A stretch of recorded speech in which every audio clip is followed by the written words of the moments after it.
Good evening. Today we're going to talk about a process improvement initiative that's at a level 2 trauma center in rural Northern California. The purpose of this was to address the workflow gaps to enhance patient outcomes. Background and problem statement. So during an interview with staff at a level 2 trauma center, a gap in practice was identified, which included a gap in an existing protocol that was in the organization. The interview was conducted with the associate medical director, who is also one of the lead trauma surgeons, and then we also conducted an interview with the process improvement coordinator for the trauma program. During the interview, we discussed many aspects and workflow within the service. A gap identified was in the massive transfusion protocol, where we saw some inconsistencies in the workflow, which included inconsistent monitoring of arterial blood gases, ABGs, which is used to monitor metabolic complications such as hyperkalemia, hypocalcemia, and acidosis. And then we also saw a lack of monitoring fluid overload. If not addressed or corrected, early signs of metabolic complications and fluid overload can lead to poor outcomes in these trauma patients. After the interview and gap analysis, a SWOT analysis was completed. Some strengths found in the SWOT analysis included an already established MTP protocol or workflow, the availability and quick access to blood products and point-of-care testing, which is the ABG monitoring.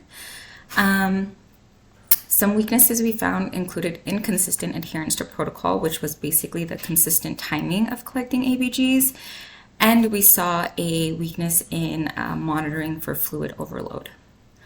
Opportunities identified during the SWOT analysis included implementing automated time reminders for the ABG collection, for consistency to monitor for metabolic complications, and training drills to reinforce the process and educate on massive transfusion complications. Threats were identified as some high pressure and chaotic environments, staffing shortages, and patient instability to perform timely monitoring.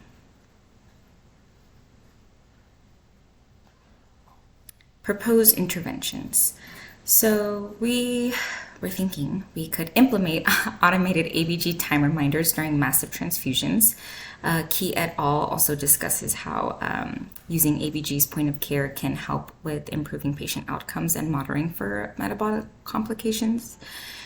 We want to include additional lab markers or quick testing such as IVC checks for fluid overload.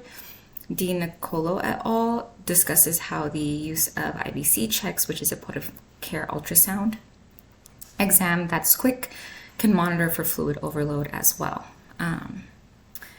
We also would like to appoint a massive transfusion coordinator. On a Trauma Pro blog, they discuss the use of a massive transfusion coordinator as very beneficial because it's one person, not too many cooks in the kitchen, and their communication is very closed loop. This person would be in charge of just ensuring that the ABGs are done timely.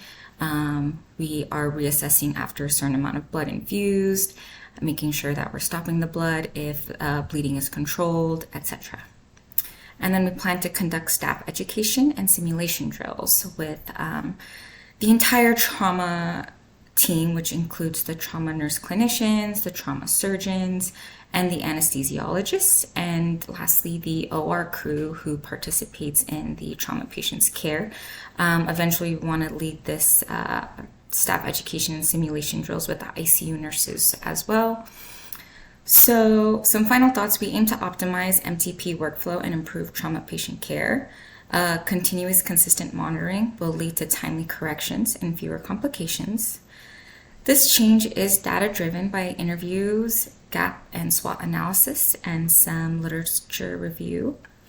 And then we expect the results from this from this process improvement initiative to reduce mortality, improve efficiency, and enhance patient outcomes in our trauma population. Our main goals with this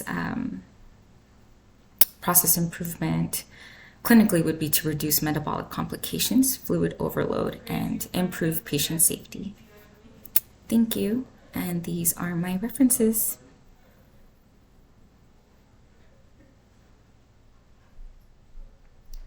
Have a good night.